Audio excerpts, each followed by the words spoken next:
উপলক্ষে আন্তৰিক অভিনন্দন জ্ঞাপন কৰি ষ্টুডিঅ'ত মই দিগন্ত কুমাৰ নাথ আৰম্ভ কৰিছোঁ আমাৰ অনুষ্ঠান সত্যানুসন্ধান।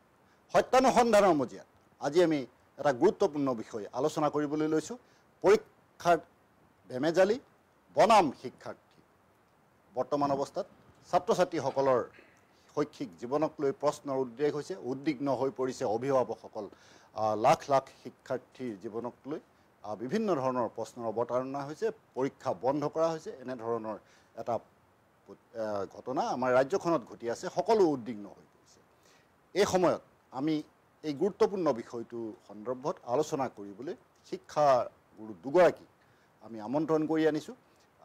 মই প্ৰথমে আজি আলোচনাৰ বাবে আদৰিছোঁ ডক্টৰ জগদীশ পাটগিৰি ছাৰ, মহাপুৰুষ শ্ৰীমন্ত শংকৰদেৱ বিশ্ববিদ্যালয়ৰ এগৰাকী অধ্যাপক তথা কটন বিশ্ববিদ্যালয়ৰ দৰ্শন বিভাগৰ প্ৰাক্তন মুৰব্বী অধ্যাপক। এইগৰাকী শিক্ষাগুৰুৰ পৰা আমি আজি এই সাম্প্ৰতিক সমস্যাটোৰ বিষয়ে, সাম্প্ৰতিক পৰিস্থিতিৰ বিষয়ে আমি যথেষ্টখিনি তথ্য জনাৰ প্ৰয়াস কৰিম। একে সময়তে আমি আলোচনাৰ বাবে আজি আদৰিছোঁ বেতকুচি উচ্চ ইংৰাজী বিদ্যালয়ৰ গণিত বিষয়ৰ শিক্ষক খনীন্দ্ৰ বৰ্মন ডাঙৰীয়া। তেখেতৰ পৰাও আমি জানিব লগা বহুখিনি কথা আছে। এই পৰিস্থিতি সন্দৰ্ভত তেখেতৰ প্ৰতিক্ৰিয়া জনাৰ আমি প্ৰয়াস কৰিম। মই অনুষ্ঠানৰ আৰম্ভণিতে ডক্টৰ পাটগিৰি ছাৰৰ ওচৰলৈ আহিছোঁ আৰু ছাৰক সমগ্ৰ বিষয়টো ছাৰৰো জ্ঞাত, ছাৰেও গম পায়। বহু পৰীক্ষাৰ্থীৰ জীৱনক লৈ হেতালি খেলা বুলিও অভিযোগ উঠিছে। এনে সময়ত ছাত্ৰ ছাত্ৰীসকলৰ শৈক্ষিক ভৱিষ্যত কি হ'ব পাৰে, সকলো অভিভাৱক উদ্বিগ্ন হৈ পৰিছে। এই সময়ত ছাৰে কি ধৰণে ব্যাখ্যা কৰিব সমগ্ৰ বিষয়টো? প্ৰথম কথা,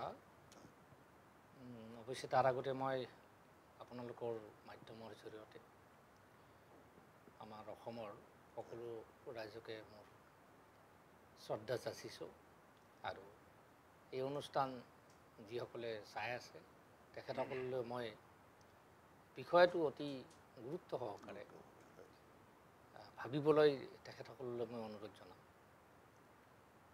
আজিৰ যিটো বিষয়, বৰ্তমান শিক্ষাত বা ছাত্ৰ ছাত্ৰীক লৈ পৰীক্ষা সংক্ৰান্তীয় বিশেষকৈ উচ্চতৰ মাধ্যমিকৰ পৰীক্ষাক লৈ যি এটা বেমেজালি বা অস্বস্তিকৰ পৰিৱেশ হৈছে, সেইটো আমাৰ সকলো দৃষ্টি আকৰ্ষণ কৰিছে।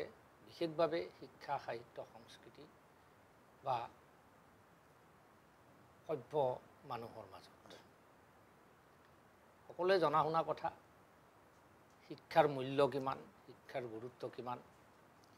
আৰু এইটো কথা আমি সকলোৱে ভালদৰে জানো যে মেট্ৰিক বা প্ৰৱেশিকা পৰীক্ষাত উত্তীৰ্ণ হোৱাৰ পিছত তাৰ পিছৰ শিক্ষাৰ আহৰণৰ যিকেইটা স্তৰ, সেই স্তৰসমূহৰ ভিতৰত বৰ্তমান উচ্চতৰ মাধ্যমিক স্তৰটোৱেই সবাতোকৈ গুৰুত্বপূৰ্ণ। এই গুৰুত্বপূৰ্ণ মাধ্যম বা স্তৰটোত প্ৰথম আৰু দ্বিতীয় দুটা বৰ্ষ থাকে।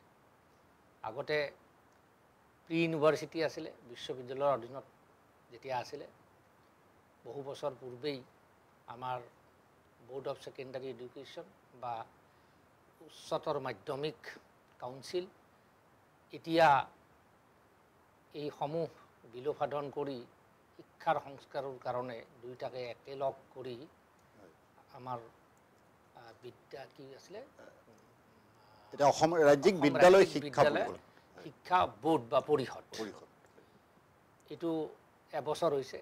প্ৰথম পৰীক্ষামূলকভাৱে এই পৰিষদৰ জৰিয়তে অৰ্থাৎ বোৰ্ডৰ জৰিয়তে পৰীক্ষা অনুষ্ঠিত কৰিবলৈ তেওঁলোকে প্ৰয়াস কৰিছে। প্ৰথম অৱস্থাত কিছু ত্ৰুটি বিচ্যুতি যে নাথাকিব এনেকুৱা নহয়, থাকিব পাৰে। প্ৰথমবাৰতে হৈছে। অৱশ্যে এইটো কথা ঠিক যে ত্ৰুটি বিচ্যুতি থকাটো ডাঙৰ কথা নহয়, কিন্তু সেই ত্ৰুটি বিচ্যুতিসমূহ ভৱিষ্যতৰ দিনসমূহত কেনেকৈ নাইকিয়া কৰি এটা সৰ্বাংগ সুন্দৰ পদ্ধতিৰে শিক্ষা ব্যৱস্থাটোক আগুৱাই নি আমাৰ যিবিলাক মানৱ সম্পদ, সেই মানৱ সম্পদক সুদৃঢ়ভাৱে বা পৰিকল্পিতভাৱে তেওঁলোকৰ বিকাশ কৰাটোহে মূল কথা। সেইকাৰণে বৰ্তমান যিটো বাতৰি কাকত বা যথাৰ্থতে যিবিলাক কথা আমি দেখিছোঁ বা শুনিবলৈ পাইছোঁ, সেইটো ভাল কথা বুলিতো ক'ব নোৱাৰি, নিশ্চয় এটা নেতিবাচক। কিন্তু এইখিনি কথাতে সংবাদ মাধ্যম বা বৈদ্যুতিক বা বিভিন্ন মাধ্যমত সাধাৰণতে বা ছ'চিয়েল মিডিয়ামত একপক্ষীয়ভাৱে এটা পক্ষকে সাধাৰণতে দোষাৰোপ কৰা দেখা যায়। মই এজন নিউট্ৰেল হিচাপে নিৰপেক্ষ মানুহ হিচাপে মোৰ ৰাজনীতিৰ লগত দলীয় ৰাজনীতিৰ লগত সম্পৰ্ক নাই। ভাষা সাহিত্য সংস্কৃতি শিক্ষাৰ লগত জড়িত সেই কথাটো সকলোৱে জানে। মই সেইভাৱে কথাখিনি ক'বলৈ হ'লে আমি প্ৰথমতে যিবোৰ কাৰণত এই প্ৰশ্ন কাকত ফাদিল হোৱা কথাটো আহিছে বা ফাদিল হৈছে আৰু এখন দুখন নহয় 7খনকৈ প্ৰশ্ন কাকত ফাদিল হৈছে, অতি গুৰুত্বপূৰ্ণ কথা এইটো।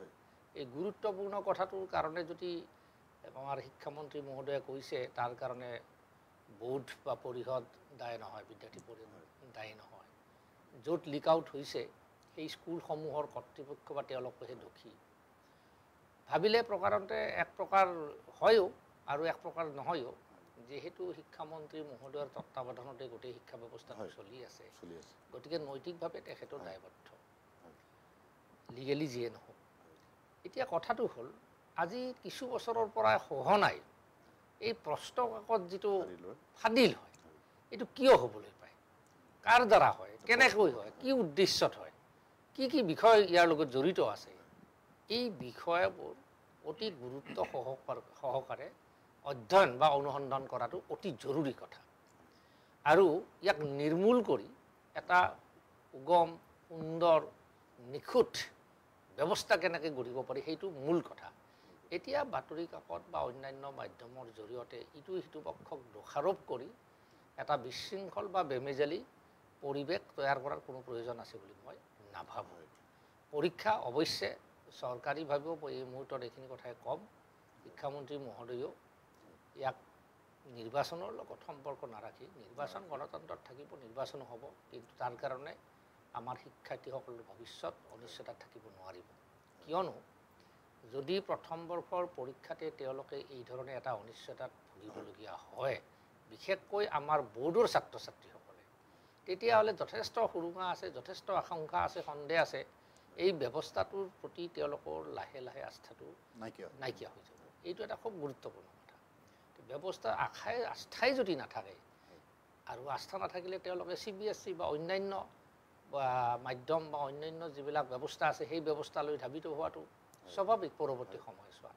আৰু এনেকুৱা অৱস্থা যদি হয় এইটো আমাৰ বিশেষভাৱে অসমৰ সংস্কৃতি ভাষাৰ কাৰণে অত্যন্ত ক্ষতিকাৰক হ'ব। কিয়নো এই মাধ্যমটোৰ জৰিয়তে মূলতঃ আমাৰ যিটো অসমীয়াত্ব বা অসমীয়াৰ যিটো স্বাভিমান এই শিক্ষানুষ্ঠান বা এই পদ্ধতিৰ জৰিয়তেহে ৰক্ষিত হৈ আছে।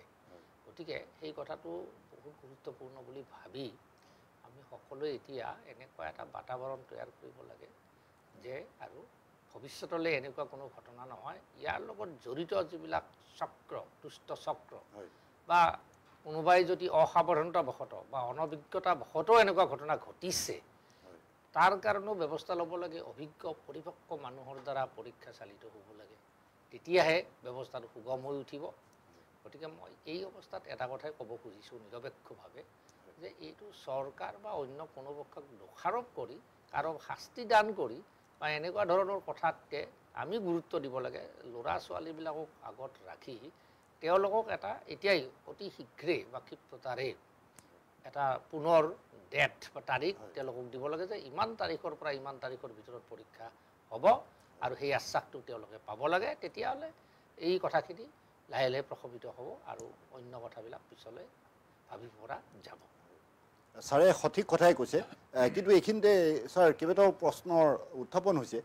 যেনে এটা কথা লক্ষ্য কৰিব, আমাৰ শিক্ষামন্ত্ৰী মহোদয়ে সদনত এইবুলি ঘোষণা কৰিছে যে প্ৰশ্ন কাকত এইবাৰ বৰ্ডৰ পৰা ফাদিল হোৱা নাই, বিদ্যালয়ৰ পৰাহে ফাদিল হৈছে। এনেধৰণৰ কথা তেখেতে আমাক স্পষ্ট কৈছে আৰু ঘটনাটো হয়। কিন্তু এইখিনিতে প্ৰশ্নটো এনেধৰণে উঠিছে যে আমাৰ যি মাধ্যমিক ৰাজ্যিক বিদ্যালয় শিক্ষা পৰিষদ হ'ল আৰু শিক্ষা পৰিষদে প্ৰথমবাৰৰ কাৰণে এই পৰীক্ষা পৰিচালনাৰ দায়িত্ব ল'লে। দায়িত্ব লোৱাৰ পাছত এটাৰ পাছত এটা পৰীক্ষাৰ ঘটনা হ'ল। শেহতীয়া ঘটনাটো প্ৰথম বাৰ্ষিকৰ পৰীক্ষা। এই প্ৰথম বাৰ্ষিকৰ পৰীক্ষাত গোটেই প্ৰশ্ন কাকতসমূহ ফাদিল হ'ল, যাৰ কাৰণে 24 মাৰ্চৰ পাছত 5টা পৰীক্ষা বাতিল কৰিবলগীয়া এটা দুৰ্ভাগ্যজনক ঘটনা আমাৰ ৰাজ্যত ঘটিছে। ছাৰে কি ভাবে?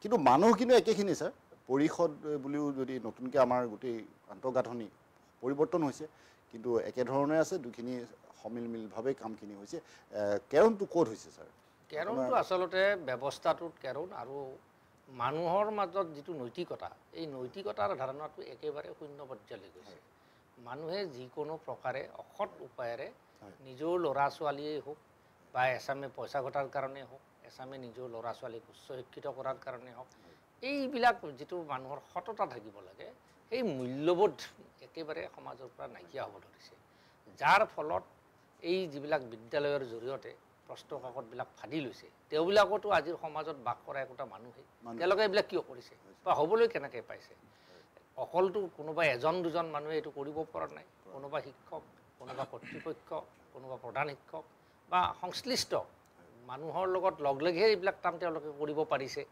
এইবিলাকতো চুৰ কৰিব পৰা নাই এটা পৰিকল্পিতভাৱে তেওঁলোকে সৰকাই লৈ যোৱা বুলি যিটো প্ৰবঞ্চনাহে কৰিছে এইবিলাকতো চুৰি হোৱা বুলি ওলোৱা নাই এতিয়ালৈকে কথা বা কোনো এইটো ডকাইত কৰি প্ৰশ্ন কাকত লৈ যোৱা নাই তাৰ অৰ্থটো কি যে মানুহে মানুহৰ ৰূপত নাই মানুহে নিজৰ দায়িত্ব আৰু কৰ্তব্যত নাই যিসকলে দায়িত্বপ্ৰাপক আছিল যিসকলে নিজৰ কাষ্টডিত নিজৰ জিম্মাত এই প্ৰশ্ন কাকতসমূহ ৰাখিছিলে য'ত ৰাখিব লাগিছিলে যেতিয়া খুলিব লাগিব সেই নিয়মসমূহ পালন কৰা নাই মোৰ বিশ্বাস আছে যে নিশ্চয় আমাৰ বৰ্ডৰ পৰা এই নীতি নিৰ্দেশাৱলী দিয়া হৈছে দিয়া থাকিবই কাৰণ বছৰ বছৰ জুৰি এতিয়া ৰূপান্তৰ হ'লেও আগৰ দুটা ব্যৱস্থা লগ লাগি এটা হৈছে বৰ্ড হৈছে এখন পৰিষদ হৈছে সেইটোৰ দ্বাৰা যাতে সাংঘাতিক পৰিৱৰ্তন হৈছে সেইটো নহয় নীতি নিয়ম নিশ্চয় 90-100 ভাগৰ গোটেই কথাখিনি দেখা নাই কিন্তু মই বিশ্বাস কৰোঁ মই নিজেই বহুত দিনৰ পৰা এই ব্যৱস্থাৰ লগত জড়িত আছোঁৱেই সেই হিচাপে বা পৰীক্ষাৰ লগতো জড়িত আছিলোঁ সেই হিচাপে দেখিছোঁ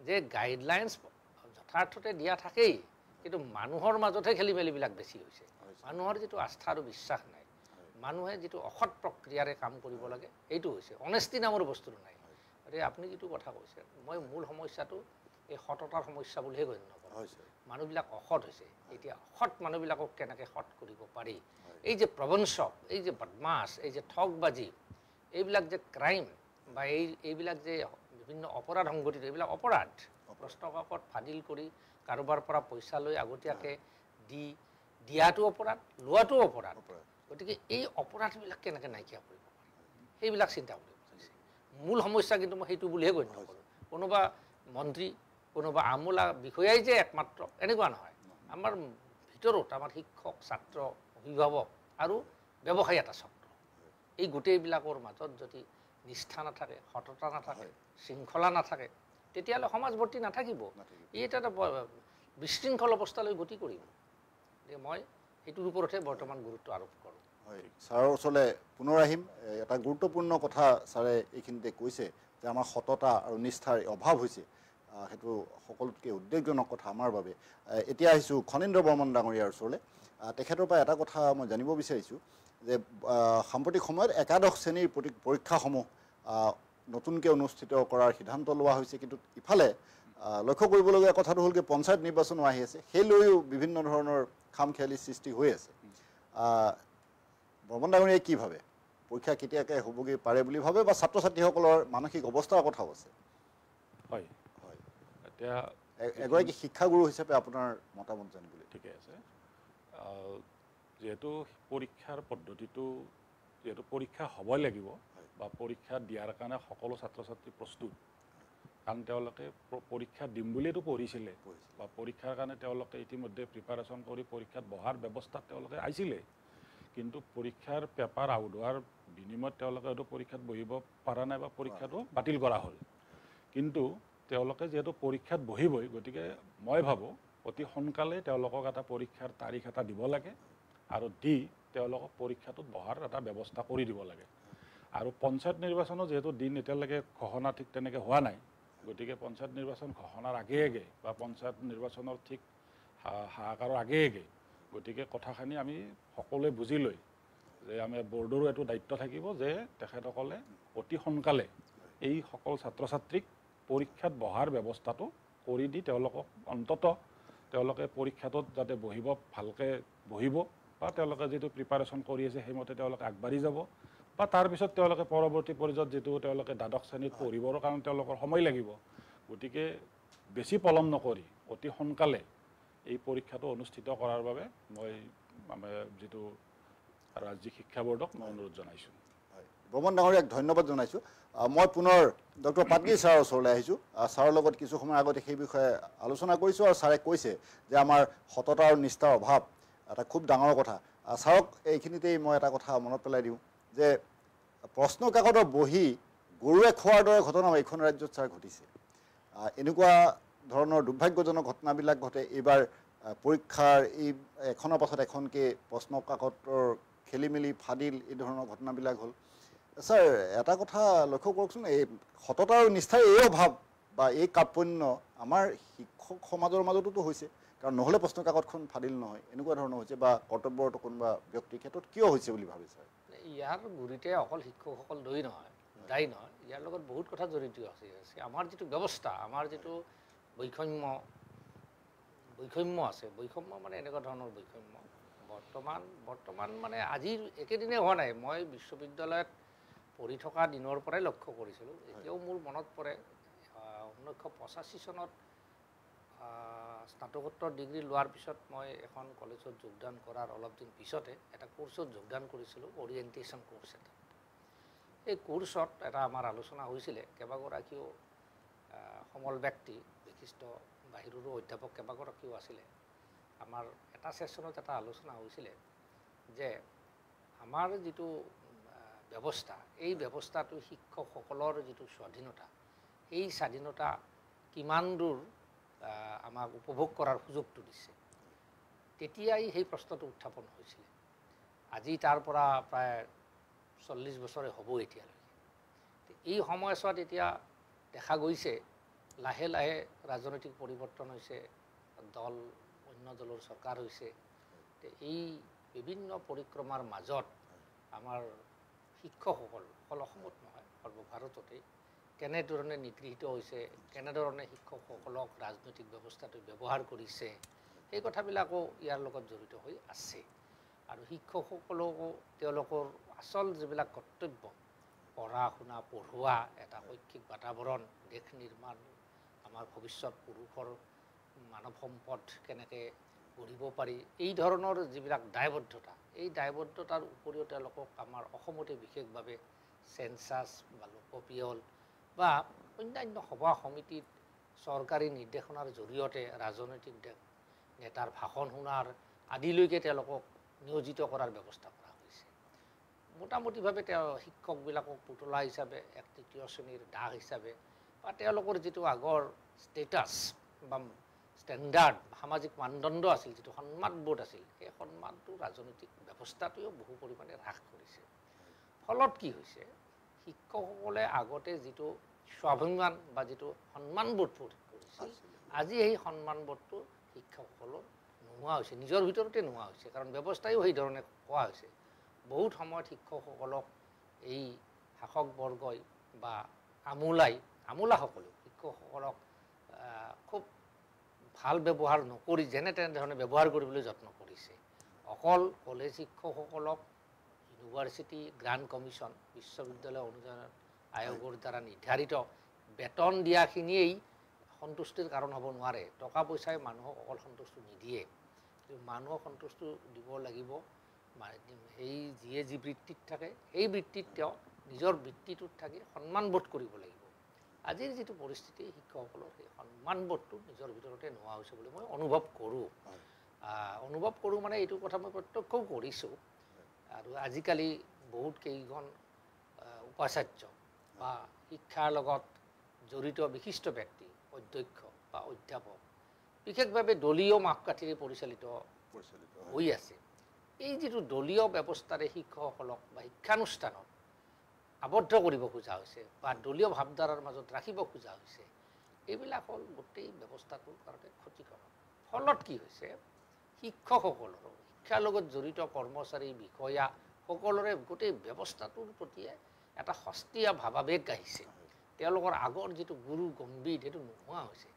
কাৰণ যদি তেওঁলোকে মূল কৰ্তৃপক্ষৰ পৰাই উপযুক্ত সন্মান নাপায়, স্বীকৃতি নাপায়, দাবী, ধমকি, ইম্পজিশ্যন এনেধৰণৰ কথাবিলাক পাই থাকে, তেতিয়াহ'লে নিষ্ঠা, সততা লাহে লাহে নিজে নিজেই শেষ হৈ আহে।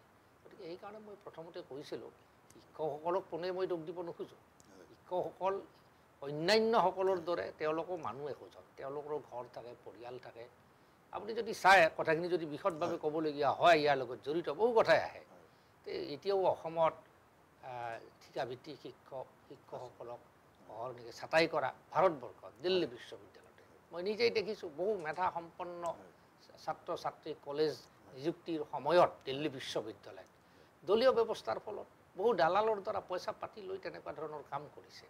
ফলত কি হৈছে, ভাল ভাল ল'ৰা ছোৱালীবিলাকে তেওঁলোকৰ আস্থাহীন হৈছে।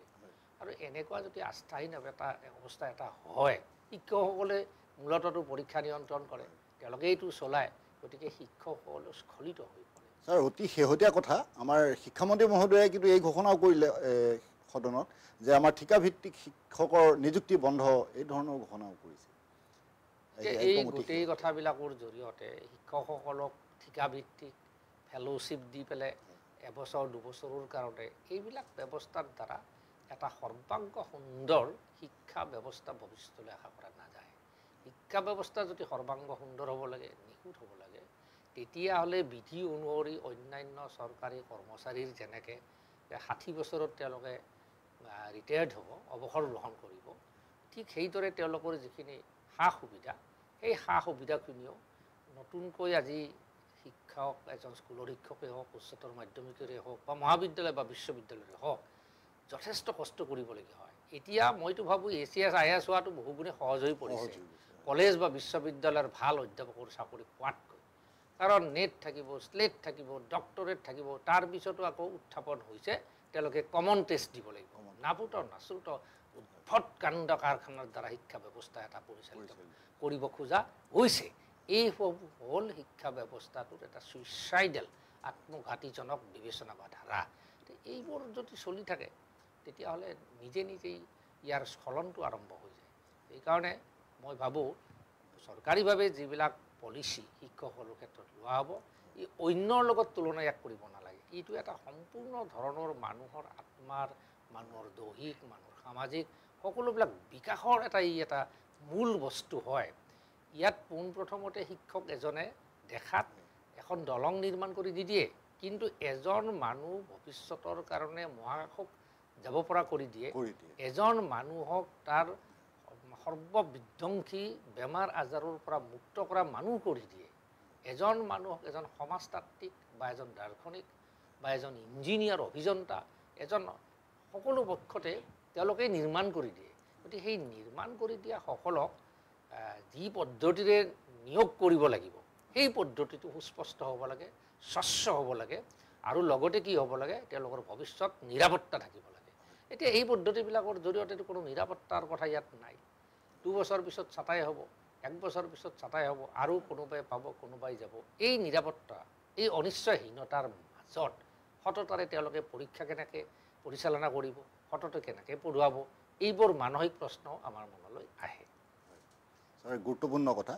এইখিনিতে ছাৰক মই আৰু এটা কথা সুধিব বিচাৰোঁ যে এই শেহতীয়া যি ঘটনা হৈছে, এই প্ৰশ্ন কাকত ফাদিলৰ, এই ঘটনাত 15খন শিক্ষানুষ্ঠানৰ নাম সাঙুৰ খাইছে, তেওঁলোকৰ বিৰুদ্ধে গোচৰ পঞ্জীয়ন হৈছে। তাৰে কিন্তু লক্ষ্য কৰিবলগীয়া কথা, 12খন ব্যক্তিগত খণ্ডৰ বিদ্যালয়। ব্যক্তিগত খণ্ডৰ বিদ্যালয়ত আমাৰ অভিভাৱকে ছাত্ৰ ছাত্ৰী পঢ়োৱাত বেছি গুৰুত্ব দিয়ে, কিন্তু ব্যক্তিগত খণ্ডৰ বিদ্যালয় বা শিক্ষানুষ্ঠানৰ এই সংখ্যা বৃদ্ধি ঘটনাটো আপুনি কেনেধৰণে ব্যাখ্যা কৰিব? এতিয়া চৰকাৰীভাৱেওতো ব্যক্তিগত খণ্ডৰ অকল স্কুল কলেজে নহয়, বিশ্ববিদ্যালয়ও মুকলি কৰাৰ কাৰণে বা প্ৰতিষ্ঠা কৰাৰ কাৰণে তেওঁলোকে উৎসাহজনক পৰিস্থিতি এটা সৃষ্টি কৰিছে। আৰু ইয়াত স্কুল, মহাবিদ্যালয়, বিশ্ববিদ্যালয় এইবিলাক প্ৰতিষ্ঠা কৰাৰ ক্ষেত্ৰত বেছিভাগ ধনিক শ্ৰেণীটোৱে জড়িত হৈ আছে, আৰু ইয়াত ৰাজনীতিৰ লগত জড়িত ব্যক্তিসকলো একান্তভাৱেই জড়িত আছে। কাৰণ সাধাৰণ মানুহে, পইচা পাতি নোহোৱা মানুহে এখন স্কুল পাৰে। গতিকে ব্যক্তিগত খণ্ডৰ স্কুল এতিয়া যি হাৰত বাঢ়ি গৈছে, সেই হাৰত চৰকাৰী যিটো স্কুল সেই অনুপাতেটো বাঢ়ি যোৱা নাই। চৰকাৰে অৱশ্যে মাজে মাজে কৈছে যে এইবাৰো তেওঁলোকে কেইবাখনো স্কুল মুকলি কৰিব। চৰকাৰী বাতৰি কাকতত 2-এটা উৎসাহজনক খবৰো পঢ়িছোঁ যে তেজপুৰত আৰু অন্যান্য ঠাইত এডমিশ্যনৰ ক্ষেত্ৰত উৎসাহজনকভাৱে অসমীয়া মাধ্যমৰ ল'ৰা ছোৱালীৰ সংখ্যা বাঢ়িছে, ভিৰ হৈছে, এইটো উৎসাহজনক পৰিস্থিতি। চৰকাৰে যদি সেই ধৰণে আমাৰ যিবিলাক চৰকাৰী স্কুল, এই স্কুলবিলাকক সাৰ পানী দিয়ে, উৎসাহ যোগায়, ব্যক্তিগত খণ্ডৰ স্কুলতকৈ বেছি গুৰুত্ব দিয়াটো চৰকাৰৰ কাম, চৰকাৰৰ কৰ্তব্য। আৰু তেতিয়াহ'লে এই ব্যৱস্থাবিলাক লাহে লাহে নাইকিয়া হ'ব। ব্যক্তিগত খণ্ডৰ বিদ্যালয়সমূহে সাধাৰণতে এক মালিকৰ দ্বাৰাই বেছিভাগ বিদ্যালয় চলে। তেওঁলোকে যিকোনো প্ৰকাৰে তেওঁলোকৰ স্কুল বা কলেজৰ যিটো ৰিজাল্ট বা ফলাফল ভাল কৰাৰ কাৰণে নানান প্ৰকাৰৰ উপায় অৱলম্বন কৰে। আৰু সেই নানান প্ৰকাৰৰ উপায়ৰ ভিতৰত সৎ আৰু অসৎ দুয়োটাই জড়িত হৈ থাকে। কিন্তু চৰকাৰী বিদ্যালয়খনত অসৎ ব্যৱস্থাটো পৰিলক্ষিত তেনেকৈ নহয়। অলপ কৰ্মহীন বা যি ধৰণে তেওঁলোকে সক্ৰিয় হ'ব লাগে সেই ধৰণে নহ'ব পাৰে। কিন্তু ব্যক্তিগত খণ্ডৰ স্কুলত অসৎ পদ্ধতিটো বিশেষভাৱে মেনেজ কৰিবলৈ চেষ্টা কৰা পৰীক্ষাৰ ক্ষেত্ৰত এইবিলাক যদিও মুকলিকৈ ক'ব নোৱাৰোঁ বা কোৱাটো অলপ অসুবিধাজনক, কিন্তু মই এই কথাটো জানো যে ব্যক্তিগত খণ্ডৰ বহু স্কুলে এসময় এতিয়াও হয়তো কিছুমানে সেই ব্যৱস্থাটো কৰে, যাৰ ফলতে এনেকুৱা ধৰণৰ ঘটনাটো হয়। কিয়নো তেওঁলোকে যদি এই কাৰবাৰটো নকৰে তেওঁলোকৰ ৰিজাল্টটো বেয়া হ'ব। ৰিজাল্ট বেয়া হৈ যোৱাৰ লগে লগে প্ৰভাৱ এটা পৰিব, তেওঁলোকৰ ভৰ্তিৰ সংখ্যা কমি আহিব, তেওঁলোকৰ ৰাজহটো কমি আহিব। কিন্তু চৰকাৰী স্কুলৰ শিক্ষকসকলে এইবিলাক কৰিব নাযায়, কাৰণ তেওঁলোকৰ তাৰ পৰা তেওঁলোকৰ লাভালাভ একো নাই। সেইকাৰণে চৰকাৰে ব্যক্তিগত খণ্ডৰ যিবিলাক শিক্ষানুষ্ঠান আছে সেইবিলাকৰ ওপৰত কঠোৰ দৃষ্টিভংগী ল'ব লাগে। আৰু য'ত ত'ত যেনে তেনে সেই বিদ্যালয়ত চেণ্টাৰ দিয়াটো অনুচিত। তাত আন্তঃগাঁথনি হয়তো চৰকাৰী স্কুলতকৈ বেছিয়ে থাকে, কিন্তু মানসিক যিটো পৰিমণ্ডল, অলপ আগতে মই যিখিনি কথা কৈছোঁ, সেই কথাটোৰ কাৰণে ব্যক্তিগত খণ্ডৰ বিদ্যালয়ত এই চেণ্টাৰবিলাক দিব নালাগে। মই এতিয়া আহিছোঁ খনীন্দ্ৰ বৰ্মন ছাৰৰ ওচৰলৈ। আৰু ছাৰক এই একেটা প্ৰসংগতে মই সুধিব বিচাৰোঁ যে শিক্ষামন্ত্ৰী মহোদয়েও কিন্তু এটা কথা কৈছে, যোৱাবাৰ থানা আৰু বিদ্যালয়ৰ মাজত বেমাৰটো আছিল, এইবাৰ বেমাৰটো অকল বিদ্যালয়লৈ আহিল, এনেধৰণে শিক্ষামন্ত্ৰী মহোদয়ে ঘোষণা কৰিছে, ব্যাখ্যা কৰিছে। মই এতিয়া আপোনাক এটা কথা সুধোঁ যে এই প্ৰশ্ন কাকত ফাদিলৰ সমগ্ৰ বিষয়টো আমি যদি লক্ষ্য কৰোঁ, তেতিয়া বিদ্যালয় কৰ্তৃপক্ষৰ দায়বদ্ধতাৰ কথাই আহে, বা ক'ৰবাত দায়বদ্ধতা ওলাই কৰা হৈছে এনেধৰণৰ ঘটনা হৈছে, বা ক'ৰবাত এইটো বিদ্যালয় কৰ্তৃপক্ষৰ ব্যৰ্থতা এনেধৰণৰ কোৱা হৈছে। আপুনি কি ভাবে কথা? হয়, অকণমান আগতে আমাৰ ছাৰে কৈছে এই কথাখিনি যে সততাৰ ওপৰত সাধাৰণতে আমাৰ এটা প্ৰশ্ন থাকে। যিখিনি পৰীক্ষাৰ দায়িত্বত নিয়োজিত কৰা যায় সেইখিনিয়ে যদি পৰীক্ষাৰ মূল্যটো বুজি নাপায়, তেতিয়াহ'লে তাত চৰকাৰে কি কৰিব বা আমাৰ যিটো অসম ৰাজ্যিক শিক্ষা পৰিষদে কি কৰিব। কিন্তু যাক আমি দায়িত্ব দিয়া হৈছে যে তেওঁলোকে পৰীক্ষাটো সুন্দৰকৈ নিয়োজিত কৰিব লাগে, কিন্তু পেপাৰটো তাৰ পৰাই আউট হৈছে। আমি যিটো খবৰ কাগজত পঢ়িবলৈ পোৱা মতে বা আমি নিউজ চেনেলত যিটো গম পাইছোঁ যে কোনোবা এখন আমি বিদ্যালয়বিলাকে পেকেটবিলাক খুলিছে। আমি গণিতৰ পৰীক্ষাৰ যিদিনা আছিলে সিদিনাখনৰ পেপাৰটো আউট হোৱা গম পোৱাৰ পিছত আমাৰ যিটো লিড কলেজবিলাকত আজিকালি পৰীক্ষাটো ব্যৱস্থাটো দিয়ে, এই লিড কলেজবিলাকে পৰীক্ষাৰ টোপোলাবিলাক ঘূৰাই পঠালে, ঘূৰাই বিচাৰিলে। আৰু ঘূৰাই বিচাৰোঁতে দেখা পোৱা গ'ল যে কিছুমান বিদ্যালয়ৰ মানে পেকেটবিলাক যিটো চিল পেকেটবিলাক খোলা হৈ আছে। আচ্ছা, এতিয়া কথাটো হ'ল কি, খোলা যিটো অৱস্থাত তাৰমানে তেওঁলোকে আগদিনাই খুলিছে, যিটো নেকি ব্যৱস্থা আছিল যে পৰীক্ষা আৰম্ভ হোৱাৰ 1 ঘণ্টা আগত পেকেট খুলিব লাগে। কিন্তু পৰীক্ষা আৰম্ভ হোৱাৰ আগদিনাই যদি পেকেট খোলে তেতিয়াহ'লে তাত এইটো যিটো আমি কথাটো চিন্তনীয় বিষয়। আৰু এই ক্ষেত্ৰত যিটো আমাৰ অসম ৰাজ্যিক শিক্ষা পৰিষদেও আমাৰ আগন্তুক দিনবিলাকতো যে এই ক্ষেত্ৰত অকণমান অলপ চকু ফুৰাব লাগিব। ঠিক আমি যিটো দেখিছোঁ যে একেই পৰীক্ষা বৰ্ডে কিন্তু মেট্ৰিক পৰীক্ষাও পাতিছে বা হায়াৰ ছেকেণ্ডাৰী ফাইনেল পৰীক্ষাও পাতিছে, কিন্তু মেট্ৰিক পৰীক্ষা অতি সুন্দৰভাৱে পৰিচালিত হৈছে। কোনো ক'তো পেপাৰ আউট হোৱা বা কোনো একো আমি তাত লক্ষ্য কৰা নাই। ঠিক তেনেকৈ হায়াৰ ছেকেণ্ডাৰী ফাইনেলৰ যিটো পৰীক্ষা সেইটোতো সুন্দৰভাৱে হ'ল।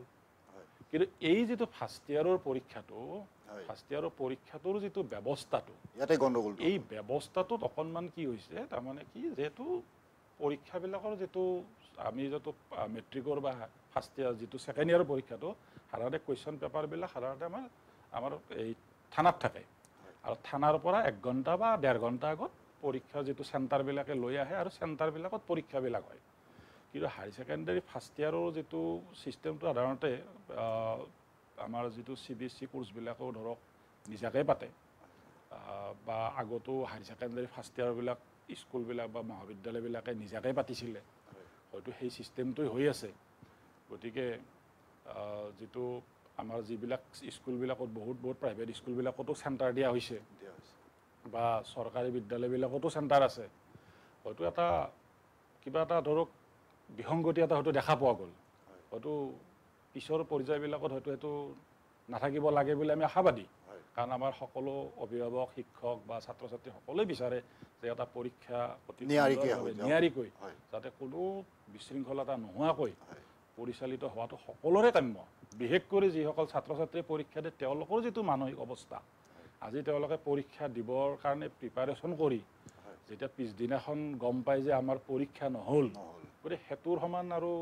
দুখ লগা কথা আমি হয়তো ভাবিব নোৱাৰিম আমি শিক্ষকসকলেও এই কথাবিলাক দেখিছোঁ বা যিটো সততে এইখিনি কথাত পেপাৰ আউট কৰাৰ ক্ষেত্ৰত ধৰক আমি দেখিছোঁ যে শিক্ষকেই কৰিছে কোনোবা শিক্ষানুষ্ঠানৰ পৰাই হৈছে যিটো আমি নিউজত বা খবৰত পাইছোঁ গতিকে এইখিনিত অলপ সততাৰ বজাই ৰাখি সকলোৱে যদি পৰীক্ষাটো আমি নিয়াৰিকৈ অনুষ্ঠিত কৰোঁ তেতিয়াহ'লে তাত মই ভাবোঁ এইটোত কোনো বেমেজালি থাকিব নালাগে আৰু বেমেজালি নহয় হয়তো আৰু এটা কথা কিন্তু মাজতে সেইটোৰ লগতে মই কথাটো এটা যোগ দিছোঁ মোৰ এটা কথা ধাৰণা হৈছে যে বোৰ্ডে এই ফাৰ্ষ্ট ইয়াৰৰ প্ৰথম বৰ্ষৰ একাদশ শ্ৰেণীৰ পৰীক্ষাটো তেওঁলোকে এইটো দায়িত্ব মোৰ বোধেৰে লোৱাটোৱেই বৰ যুগুত হোৱা নাই বুলি মই পূৰ্ব অভিজ্ঞতাৰ পৰা মই এইটো বিবেচনা কৰোঁ এই পৰীক্ষাসমূহ তেওঁলোকে এই এটা ডাঙৰ বোজা যিহেতু ইয়াৰ নম্বৰসমূহ চূড়ান্ত পৰীক্ষাৰ লগত জড়িত নহয় গতিকে তেনেকুৱা অৱস্থাত এই বোজাটো ল'ব নালাগিছিলে এই বোজাটো নলয় যদি যিটো ডিচেণ্ট্ৰেলাইজ বিকেন্দ্ৰীকৰণ পূৰ্বৰ দৰে যদি মহাবিদ্যালয় বা উচ্চতৰ মাধ্যমিক বিদ্যালয়সমূহে যদি নিজাববীয়াকৈ পৰীক্ষাটো অনুষ্ঠিত কৰিলেহেঁতেন প্ৰশ্ন কৰ্তাকে আদি কৰি এই গোটেই যুগুত কৰাকে আদি কৰি কামবিলাক কৰিলেহেঁতেন তেতিয়াহ'লে এই ধৰণৰ যিটো এটা অনৈতিক পৰিস্থিতিৰ বেমেজালি এটা হোৱাৰ সম্ভাৱনা একেবাৰে নাছিলে তেতিয়া নহ'লহেঁতেন আৰু তেতিয়া এই যিটো ল'ৰা ছোৱালীৰ বা ছাত্ৰ ছাত্ৰীৰ যিটো অনিশ্চয়তা বা ইয়াৰ পিছত তেওঁলোকৰ চূড়ান্ত বৰ্ষৰ কাৰণে যিটো এটা নেগেটিভ কথা এটা আহি গৈছে এটা হতাশ ভাৱ হৈছে যদি ইয়াৰ পিছত ফাইনেল পৰীক্ষাটো এনেকুৱা হয় এনেধৰণৰ আশংকা নাহিব বুলি আপুনি নিশ্চয় এটা দিব নোৱাৰে গতিকে মই ভাবোঁ এইটো অলপ পৰৱৰ্তী সময়ত অলপ সংস্কাৰ হোৱাটো উচিত হ'ব বুলিয়ে মোৰ এটা ভাবোঁ আৰু ছাৰে ঠিক কথাই কৈছে কিন্তু এইখিনিতে কথা হ'ল কি আমাৰ মাধ্যমিক শিক্ষাক সংস্কাৰ কৰিবৰ বাবেহে কিন্তু পৰিষদখনো গঠন কৰা হৈছিল আমি এটা গুৰুত্বপূৰ্ণ বিষয়ত আলোচনা কৰি আছোঁ পৰীক্ষাৰ বেমেজালি বনাম শিক্ষাৰ্থী আমি আলোচনালৈ পুনৰ উভতি আহিম এতিয়া লৈছোঁ কিছু সময়ৰ বাবে বাণিজ্যিক বিৰতি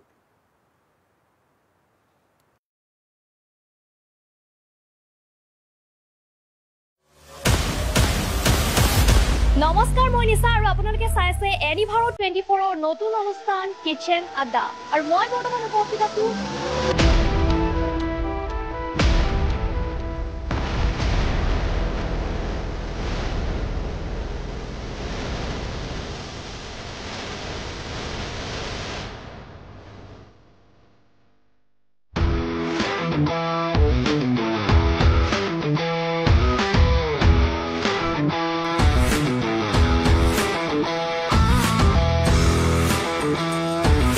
সন্মুখত ইমানসমূহ খাদ্য দাদা ক'ৰ পৰা ষ্টাৰ্ট কৰিব তাকে দেখিয়ে মানে ক'ৰ পৰা কৰিম লাগিছে দেখাতে বিৰাট টেষ্টি ফিল এটা হৈ আছে আৰু বিশেষকৈ পাতত দিয়া এইটো মানে ক'ব নালাগে দেখি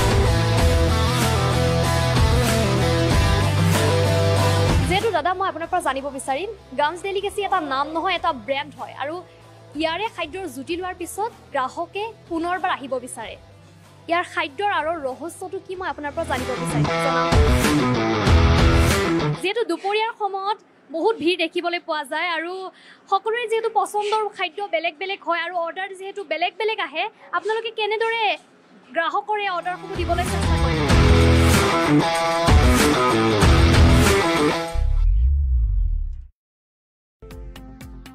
শৰীৰৰ যিকোনো অসুবিধাৰ সন্মুখীন হৈছে নেকি আপুনি শাৰীৰিক সমস্যাৰ প্ৰতিকাৰ কেৱল আমি দিম অভিজ্ঞ চিকিৎসকে দিব সুপৰামৰ্শ প্ৰতি সপ্তাহত থাকিব বিভিন্ন ৰোগৰ বিশেষজ্ঞ চিকিৎসক। চাবলৈ নাপাহৰিব এনি ভাৰত 24ৰ বিশেষ অনুষ্ঠান স্বাস্থ্য বিশেষ।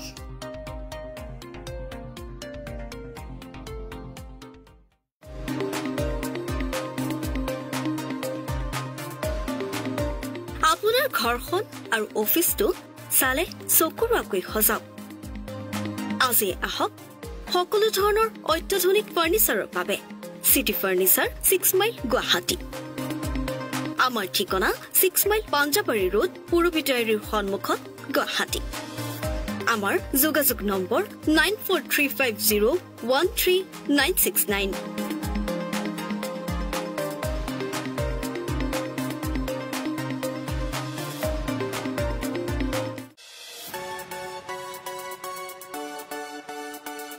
ৰঙাপাৰাবাসীৰ বাবে সুখবৰ।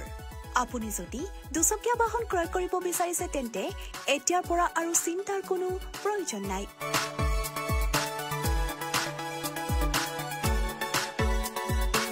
আপুনিও আহিব পাৰে DBP associate Bajaj two wheeler ডিলাৰলৈ।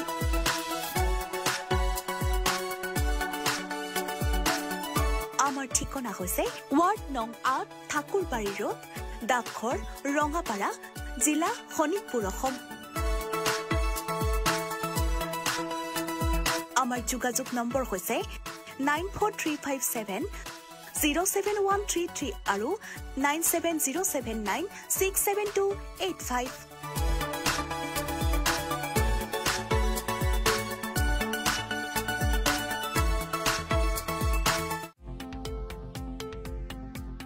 শৰীৰৰ যিকোনো অসুবিধাৰ সন্মুখীন হৈছে নেকি আপুনি? শাৰীৰিক সমস্যাৰ প্ৰতিকাৰ কেৱল আমি দিম। অভিজ্ঞ চিকিৎসকে দিব সুপৰামৰ্শ। প্ৰতি সপ্তাহত থাকিব বিভিন্ন ৰোগৰ বিশেষজ্ঞ চিকিৎসক। চাবলৈ নাপাহৰিব এনি ভাৰত 24ৰ বিশেষ অনুষ্ঠান স্বাস্থ্য বিশেষ।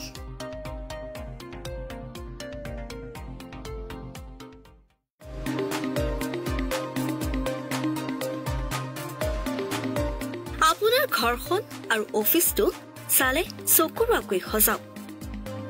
আজি আহক সকলো ধৰণৰ অত্যাধুনিক ফাৰ্নিচাৰৰ বাবে চিটি ফাৰ্নিচাৰ 6 মাইল গুৱাহাটী।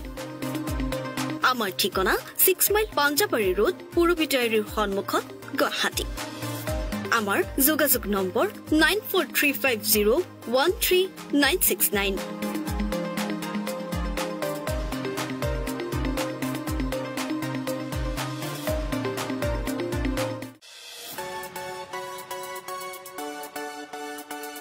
ৰঙাপাৰাবাসীৰ বাবে সুখবৰ।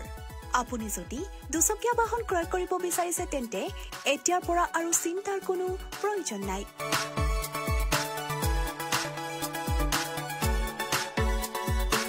আপুনিও আহিব পাৰে DBP associate Bajaj two wheeler ডিলাৰলৈ। পাছত আমি পুনৰ আলোচনাৰ মাজলৈ উভতি আহিছোঁ। এটা গুৰুত্বপূৰ্ণ বিষয়ত আমি আলোচনা কৰি আছোঁ, পৰীক্ষাৰ বেমেজালি বনাম শিক্ষাৰ্থী।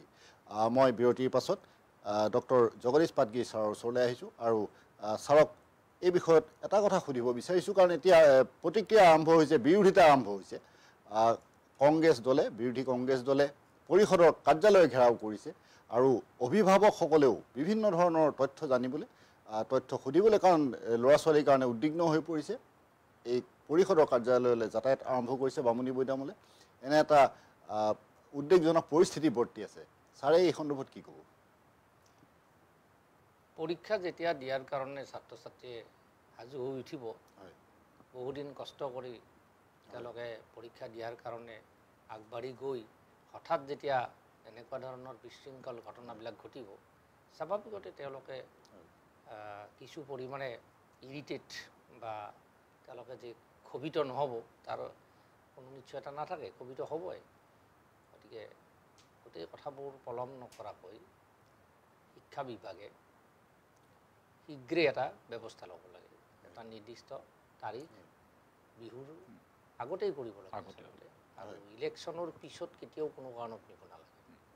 পঞ্চায়ত নিৰ্বাচন নহ'লে আকৌ এটা নতুন কথা আহিব, এতিয়া খেলি মেলি এটা হ'ব আৰু এই গোটেই কথাটো ছাত্ৰ ছাত্ৰীৰে ক্ষতি হ'ব শেষ পৰ্যন্ত কাৰণ আজিকালি নিৰ্বাচন বুলি ক'লে সকলোকে সাঙুৰি লোৱা হয় নিৰ্বাচনে গোটেই দেশৰ পৰিমণ্ডলটোৱে এটা বেলেগ ধৰণৰ সলনি কৰি দিয়ে গতিকে শিক্ষাক তাৰ লগত সাঙুৰি ল'ব নালাগে সেইকাৰণে পঞ্চায়ত নিৰ্বাচনৰ আগে আগে ৰাজ্য চৰকাৰে বাকী থকা পৰীক্ষাসমূহ শীঘ্ৰে পতাৰ ব্যৱস্থা কৰিব লাগে তেতিয়াহ'লে এই কথাটো যদি তেওঁলোকে নিৰ্দিষ্ট কৰি দিয়ে তেতিয়াহ'লে এই ধৰণৰ যিবিলাক ইৰিটেশ্যন বা ক্ষোভ নাইকিয়া হৈ যাব আৰু এইবিলাকৰ জৰিয়তে সময় নষ্ট নিজৰ মিছামিছি শক্তি ক্ষয় বা অপচয় এইবিলাকহে হয় আৰু তাৰ দ্বাৰা অন্যৰো কিছু অসুবিধা হয় যান জঁট কৰ্মৰ বাধা বিভিন্ন ধৰণৰ পৰিস্থিতিৰ উদ্ভৱ হয় গতিকে এইবিলাক তৎকালীনভাৱে ৰাজ্য চৰকাৰে এটা নিৰ্ধাৰিত ডেট বা সূচী এখন জাৰি কৰিব লাগে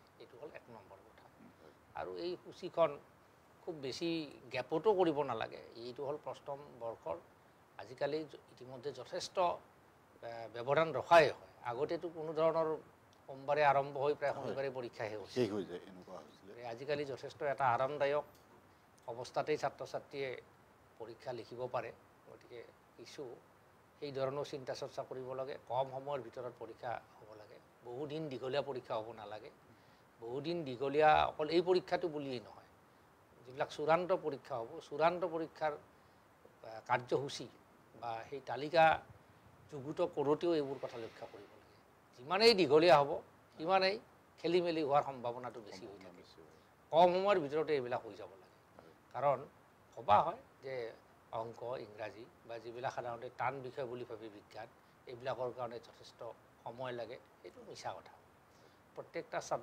ছাবজেক্টেই বিষয় গধুৰ প্ৰত্যেকটা ছাবজেক্টৰ কাৰণে সময় লাগে আৰু এই সময়টো পৰীক্ষাৰ কেইদিন নহয় তাৰ আগৰ পৰাই গোটেই বছৰটো থাকে এই গোটেই বছৰতে পঢ়া শুনা ছাত্ৰ ছাত্ৰীয়ে কৰিব পাৰে সেইকাৰণে মই এইটোও ক'ব খোজোঁ যে এইটো পৰীক্ষাৰ উপৰিও আন যিবোৰ আহিবলগীয়া ভৱিষ্যতৰ পৰীক্ষা থাকিব সেইবিলাকতো যাতে কম সময়ত পৰীক্ষা শেষ কৰাৰ ব্যৱস্থা কৰে আৰু নিকপকপীয়া হ'ব লাগে নিৰন্ধ্ৰ হ'ব লাগে ফুটা থাকিব নালাগে ব্যৱস্থাত ত্ৰুটি থাকিব নালাগে আৰু পুনৰ কৈছোঁ মই যে প্ৰশ্ন কাকতবিলাক বা এই পৰীক্ষাটো প্ৰথম বৰ্ষত বিশেষভাৱে উচ্চতৰে হওক বা হাইস্কুল বোৰ্ড অফ ছেকেণ্ডাৰীৰে হওক প্ৰৱেশিকা পৰীক্ষাতে হওক এই টেষ্ট বা প্ৰথম বৰ্ষৰ পৰীক্ষাবিলাক মিছামিছি পৰিষদ বা বোৰ্ডে গোটেই বোজাটো লৈ এটা এনেকুৱা পৰিস্থিতি সৃষ্টি কৰাৰ কোনো প্ৰয়োজন নাই তেওঁলোকক কিছু স্বাধীনতা দিব লাগে আৰু যিবিলাক পৰীক্ষাত নম্বৰটো সংযোগেই নহয় চূড়ান্ত পৰীক্ষাৰ লগত সেইবিলাক ৰখাৰ কোনো যুক্তিযুক্ততাও নাই আগতেতো আমি দেখিছিলোঁ এইবিলাকতো এখন ডিষ্ট্ৰিক্ট ৱাইজ টেষ্ট যিবিলাক পৰীক্ষা হৈছিলে এসময়ত ডিষ্ট্ৰিক্ট ৱাইজ হৈছিলে প্ৰশ্ন কাকতসমূহ এখন ডিষ্ট্ৰিক্টে যুগুত হৈছিলে সেইমতে নিৰ্ধাৰিত সময়ত দিছিলে স্কুলবিলাকে নিয়ৰিকৈ পৰীক্ষা পাতিছিলে তাত প্ৰশ্ন কাকত ফাদিল হোৱা ক'তো এটাও আমি কথা শুনাই নাছিলোঁ আজিকালি এইবোৰ ব্যৱস্থা হৈছে ফুটা বহুত ওলাইছে ফুটা বহুত কৰি দিয়া হয় সুযোগ দিয়া হয় সেইকাৰণে ফুটা থাকিলেতো পানী ওলাবই গতিকে ফুটা বন্ধ কৰাটো মূল কথা এই ফুটাবিলাক যাতে নাথাকে নিৰন্ধ্ৰ হ'ব লাগে মই সেইটো কথাই ক'ব খুজিছোঁ ছাৰে যথেষ্ট গুৰুত্ব সহকাৰে এই গোটেই বিষয়টো দৰ্শকৰ জ্ঞাতাৰ্থে বুজাই দিব পাৰিছে মই ছাৰক ধন্যবাদ জনাইছোঁ মই এতিয়া আহিছোঁ খনীন্দ্ৰ বৰ্মন ছাৰৰ ওচৰলৈ আৰু ছাৰক এইখিনিতে মই সুধিব বিচাৰিছোঁ যে পৰিষদেও শেহতীয়াকৈ বৈঠক অনুষ্ঠিত কৰিছে সিদ্ধান্ত লৈছে বহুকেইটা সিদ্ধান্ত তাৰে ভিতৰত এটা সিদ্ধান্ত হৈছে আমাৰ যিসকল প্ৰথম বৰ্ষৰ ছাত্ৰ ছাত্ৰী আছিলে এই ছাত্ৰ ছাত্ৰীসকলে পৰীক্ষা নোহোৱাকৈও দ্বিতীয় বৰ্ষত পাঠদান গ্ৰহণ কৰিব পাৰিব সেই বুলি তেওঁলোকে সিদ্ধান্ত লৈছে সেই বাতৰি ইতিমধ্যে অভিভাৱকসকলে গম পাইছে আপুনি কি ভাবে মই ভাবোঁ যে কিমান সুবিধাজনক কিমান অসুবিধাজনক এই বিষয়ে জানিব বিচাৰিছোঁ যেহেতু পৰীক্ষাটো কেতিয়া হ'ব এতিয়াও অনিশ্চয়তাত আছে অনিশ্চয়তা বা পৰীক্ষাৰ ডেটটো এতিয়াও দিয়া হোৱা নাই কিন্তু মই ভাবোঁ যিটো উচ্চতৰ মাধ্যমিক দ্বিতীয় বৰ্ষৰ ক্লাছবিলাক আৰম্ভ কৰি দিব লাগে আৰু যিহেতু ফাৰ্ষ্ট ইয়াৰৰ ৰিজাল্টটোতো সাধাৰণতে বহুত দেৰিলৈকে ওলায় কাৰণ আমি যিখন নটিফিকেশ্যন দেখিছোঁ তাত 15 জুনৰ তেওঁলোকে মাৰ্কবিলাক পৰ্টেলত বা মাৰ্কশ্বিট এখন তেওঁলোকে পাব কিন্তু 15 জুনলৈকেতো ৰখি থাকিব নোৱাৰে কোনো গতিকে বিহুৰ পিছতেই যিটো আমাৰ শিক্ষা পৰিষদে দিছে যে বিহুৰ পিছতেই দ্বিতীয় শ্ৰেণীৰ পাঠদানবিলাক আৰম্ভ কৰিব লাগে। কিন্তু ময়ো সেইটোত একমত, কাৰণ কিয় তেওঁলোকে এটা এইটো পৰীক্ষা হৈ আকৌ তাৰ ৰিজাল্ট ওলোৱালৈকে এইটো মানে বহুতখিনি এটা গেপ হৈ যায়, যিটো নেকি গেপটো হ'ব নালাগে। আৰু সেইকাৰণে আগতো এইটো আছিলে যে পৰীক্ষা যিটো ফাৰ্ষ্ট ইয়াৰৰ পৰীক্ষা হোৱাৰ পিছতেই বহুত প্ৰাইভেট স্কুল বা যিবিলাক থাকে এইবিলাক তেওঁলোকেতো ক্লাছ আৰম্ভ কৰি দিয়ে, বা যিবিলাক CBSE পৰীক্ষাবিলাকতো দেখা পোৱা যায় ফাৰ্ষ্ট ইয়াৰৰ পৰীক্ষা শেষ হোৱাৰ দুদিন পিছতেই তেওঁলোকে ছেকেণ্ড ইয়াৰৰ কোৰ্চ আৰম্ভ কৰি দিয়ে। গতিকে সেইটো একো সিদ্ধান্ত ভালেই হৈছে।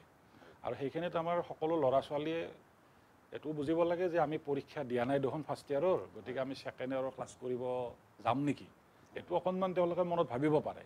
কিন্তু মই ভাবোঁ এইটো একো দিগদাৰ নাই, কাৰণ ফাৰ্ষ্ট ইয়াৰৰ পৰীক্ষাটো যেতিয়া বৰ্ডে ঘোষণা কৰিব তেতিয়া তেওঁলোকে দিয়ক। তাৰ লগে লগে সমান্তৰালভাৱে দ্বিতীয় বৰ্ষৰ বাবে যিখিনি পাঠদান হ'ব সেই পাঠদানত তেওঁলোকে সকলোৱে অংশগ্ৰহণ কৰিব লাগে। আৰু যিখিনি বা ছায়েন্সৰ ক্ষেত্ৰতে প্ৰেক্টিকেল বা অন্যান্য কিছুমান বস্তু আমি আগবঢ়াই লৈ যাব পাৰোঁ, বা আমি কমাৰ্চৰো বা আৰ্টছৰো যিখিনি ছাত্ৰ ছাত্ৰীয়ে বহুতখিনি কোৰ্চ কিছুমান এইকেইটা দিনতেই আমি যদি আৰম্ভ কৰি দিয়া যায়, গতিকে আৰম্ভ কৰি দিলে এইটো আগবাঢ়ি যাব। মই ভাবোঁ বিহুৰ পিছলৈকে নাৰাখি পাৰিলে সোনকালে দিলেও বেয়া নাছিলে, যিহেতু বিহুৰ পিছতেই দিছে ছেকেণ্ড ইয়াৰৰ আৰম্ভ কৰাৰ কাৰণে। গতিকে যদি পৰিষদে পাৰিলে বিহুৰ আগতেই যদি ফাৰ্ষ্ট ইয়াৰৰ পৰীক্ষাটো শেষ কৰি দিব পাৰে তেতিয়াতো আৰু বহুত ভাল। গতিকে আমাৰ যিহেতু ছাৰে অকণমান আগত কথা এটা কৈছেই যে পৰিষদে এইটো ফাৰ্ষ্ট ইয়াৰৰ পৰীক্ষাটো যদি আমি নিজাকে লয় বা ডিষ্ট্ৰিক্ট ৱাইজ লয়, আমিতো ক্লাছ 9ৰ যিবিলাক পৰীক্ষা এইবিলাকতো ডিষ্ট্ৰিক্টত চলে। ডিষ্ট্ৰিক্ট লেভেল এটা ইণ্টাৰনেল এক্সামিনেশ্যন বৰ্ড এখন থাকে, আৰু সেই বৰ্ডখনে পৰীক্ষাবিলাক চলায়। গতিকে ফাৰ্ষ্ট ইয়াৰৰ পৰীক্ষাটোও যদি ধৰক সিদ্ধান্ত ল'ব লাগিব, এইটো আমি কোৱা কথা ঠিক নহয় আৰু, যে এইটো যদি হয় তেতিয়াহ'লে এইটো মই ভাবোঁ এই পৰীক্ষাৰ পেপাৰ আউট হোৱা কিবা হোৱা বা ফাৰ্ষ্ট ইয়াৰৰ পৰীক্ষা বন্ধ হোৱা এইটোত কোনো আগতে যি ব্যৱস্থা বাহাল আছিলে আগতে এইটো, আৰু সেইটো মই ভাবোঁ এইটো বেয়া নহয়। কাৰণ যিহেতু তাৰ মাৰ্কটোৰ কোনো এতিয়ালৈকে যে আমাৰ যদি NEPৰ কথা এটা যেতিয়া আহিব, NEPৰ কথা মতে আকৌ যেতিয়া 8টা ছেমিষ্টাৰ হ'ব লাগে, তেতিয়া কিন্তু আকৌ 9ৰ পৰা আকৌ 12লৈকে গোটেইকেইটা পৰীক্ষাৰে গুৰুত্ব আহিব, তেতিয়া কথাটো বেলেগ কথা। কিন্তু এতিয়া যিহেতু সেইটো হোৱা নাই, গতিকে ছেকেণ্ড ইয়াৰৰ পৰীক্ষাটোৱে যিহেতু সৰ্বা হৈ আছে সেই মাৰ্কটোৱে, গতিকে আমাৰ ফাৰ্ষ্ট ইয়াৰৰ পৰীক্ষাটো ডিষ্ট্ৰিক্ট লেভেলত পাতাটো ইমান মই ভাবোঁ এইটো ঠিকেই আছে, পাতিব পাৰে এইটো। ধন্যবাদ জনাইছোঁ বৰ্মন ছাৰক। মই এতিয়া পুনৰ পাটগিৰি ছাৰৰ ওচৰলৈ আহিছোঁ, আৰু ছাৰক সমগ্ৰ আমাৰ আলোচনাৰ মাজৰ পৰা মই এটা কথা সুধিব বিচাৰিছোঁ। আমাৰ তাত এই ৰাজ্যখনত কিন্তু আমাৰ ৰাজ্যখনত বাৰে বাৰে এই প্ৰশ্ন কাকত ফাদিলৰ ঘটনা সংঘটিত হৈ আহিছে। সৌসিদিনা বৰপেটাটো 9ম শ্ৰেণীৰ প্ৰশ্ন কাকত ফাদিল হ'ল, এনেধৰণৰ ঘটনাবিলাক হৈ আহিছে। এইটো আমাৰ ৰাজ্যবাসীৰ বাবে, আমাৰ প্ৰত্যেকজন নাগৰিকৰ বাবে এটা দুৰ্ভাগ্যজনক আৰু লজ্জাজনক ঘটনা নহয়নে ছাৰ? কেনেকৈ বন্ধ কৰিব? লজ্জাজনকটো হয়েই। এতিয়া লজ্জা নামৰ বস্তুটো আমাৰ মাজৰ পৰাতো নোহোৱা হৈছে। প্ৰথম কথাটো হৈছে সেইখিনিতে, আৰু যে আমাৰ ৰাজ্যখনতে হৈছে এইটো নহয়, আমাৰ দাঁতি কাষৰীয়া অন্যবিলাকতো আমি খবৰ পাওঁ এইবিলাক ঘটি থাকে। আজিকালি কুশাসনৰ ফলত, কুব্যৱস্থাৰ ফলত সকলোতে এই ধৰণৰ বেমেজালি বা বিশৃংখল অৱস্থাটো নোহোৱা নহয়, হৈছে। আৰু অসমত যে সাংঘাতিক ধৰণে বেয়া হৈছে এইটোও নহয়।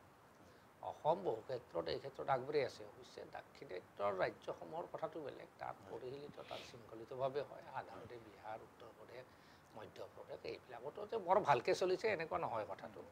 মই এইটো কথা মই অৱগত। মই নিজেও গোটেই ভাৰতবৰ্ষৰ বহু বিশেষভাৱে B.Ed কলেজ বা কলেজ লেভেলৰ মই ইনস্পেকশ্যনত বিভিন্ন কামত গৈছোঁ মই দায়িত্বত।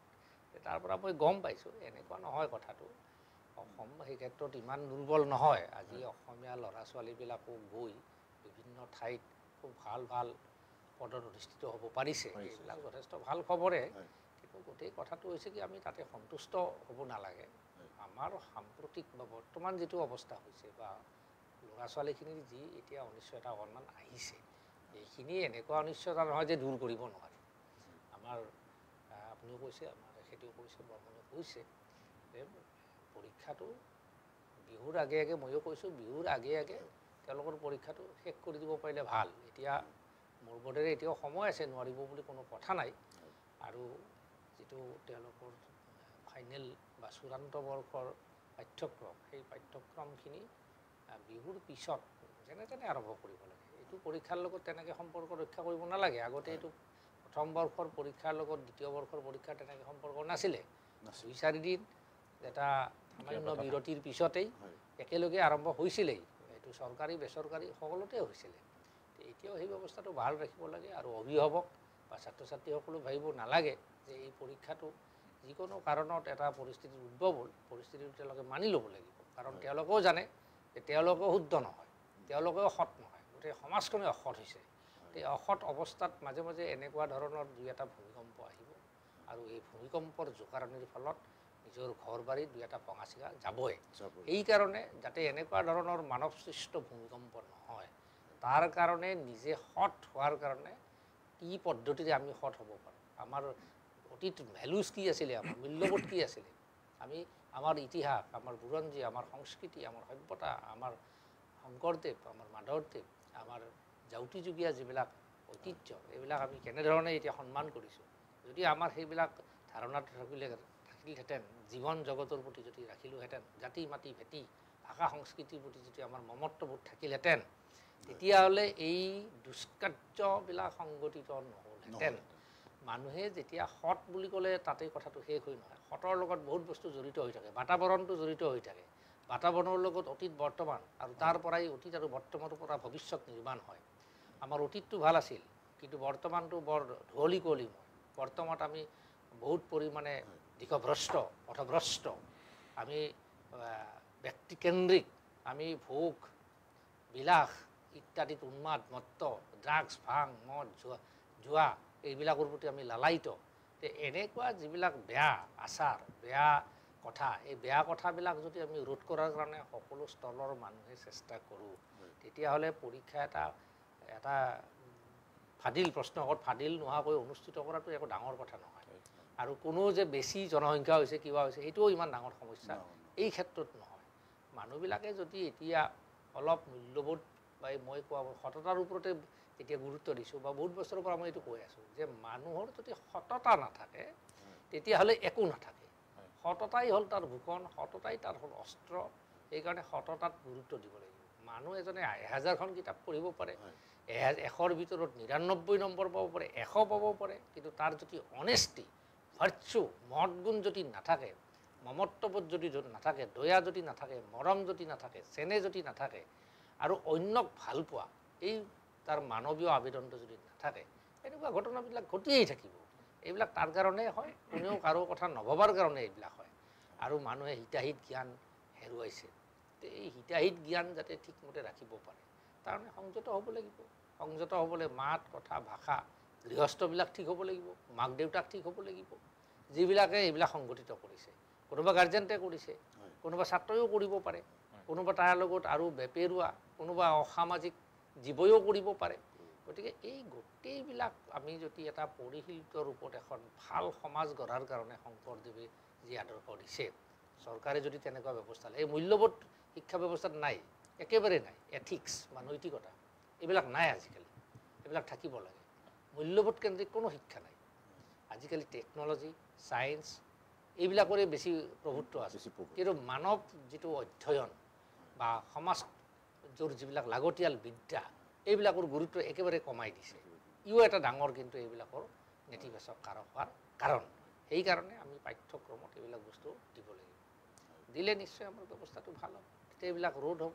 গতিকে ভাবিব নালাগে। মই এইখিনি কথাই ক'ব খুজিছোঁ যে আমাৰ অভিভাৱকসকলে পৰীক্ষাটো লৈ ইমান হুলস্থুল কৰাৰ একো দৰকাৰ নাই।